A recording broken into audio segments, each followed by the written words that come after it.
எல்லா அதிகாரிகளும் டிஎம்கே நம்ம பிரிக்க முடியாது. நாங்க இதுக்கு முன்னாடி நாங்களே பிரிச்சு பார்த்திருப்போம். இல்ல எல்லா அதிகாரி மாவட்டத்துல டிஎம்கே போச்சு. அதுதான் சங்கடமா தேர்தல் இல்ல. இது இல்ல தேர்தல் நடத்த விதிமுறை எல்லாமே உங்களுக்கு தெரியும். நாங்க பேச வேண்டிய தேவையே கிடையாது. ரோட்ல வர 50,000 ஆமா கொண்டு போனா உடனே ஏதோ உங்க பைசா நாங்க கொண்டு போன மாதிரி பிடிங்க வச்சுக்கிட்டு சும்மா ஒரு நகைய தேவைக்கு ஒருத்தன் ஹாஸ்பிட்டலுக்கு ரூபா கொண்டு போக முடியல. நாங்க ஏதோ இங்க வந்து புடிங்கி திங்க வரல. நீங்க எல்லாருக்கும் சம உரிமை உள்ள இடம் தானே தமிழ்நாடுங்கிறது. நீங்க தேர்தல் நடத்த விதிமுறையை கரெக்டா கடைபிடிங்க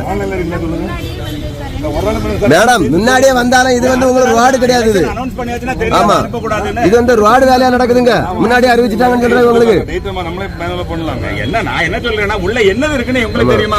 இல்ல என்னதான் இருந்துட்டு போட்டு நீங்க மொத்தத்துல இது அவ்வளவு உள்ள என்ன இருக்குன்னு உங்களுக்கு தெரியுமா? தெரியாது. யாருக்கு தெரியும்?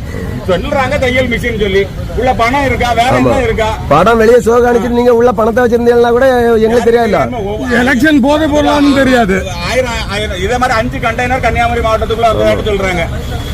பணம் இருக்கா? என்ன இருக்கு? யாருக்கு தெரியும்? இவ்வளவு பட்ட பகல்ல இவ்வளவு பறக்கும்படையும் தாண்டி இந்த கன்னியாகுமரி மாவட்ட ஆட்சியர் அலுவலகத்துக்குள்ள இந்த வண்டி வந்திருக்குன்னா அப்ப எவ்வளவு துணிச்சலான செயல் வந்து மாவட்ட ஆட்சியருக்கு மாவட்ட செயலாளர் வேற செயல்படுறாங்க.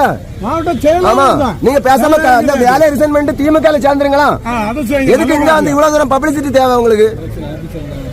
பாருங்க வண்டியை பாருங்க ஐயா. இந்த இவ்வளவு பெரிய வண்டியில வந்து இந்த உங்களுடன் ஸ்டாலின் திட்டம் இது வந்து தேர்தல் கமிஷன் கண்ணு தெரியல, மாவட்ட ஆட்சியருக்கு கண்ணு தெரியல, இந்த யாருக்குமே கண்ணு தெரியல. மாவட்ட ஆட்சியர் அலுவலகத்துக்குள்ள நடக்கக்கூடிய விஷயம்.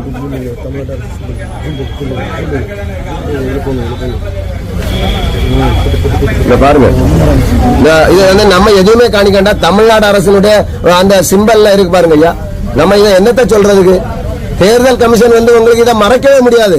இந்த மாவட்ட ஆட்சியர் கண்ணுக்கு மறைக்க முடியாது. இதை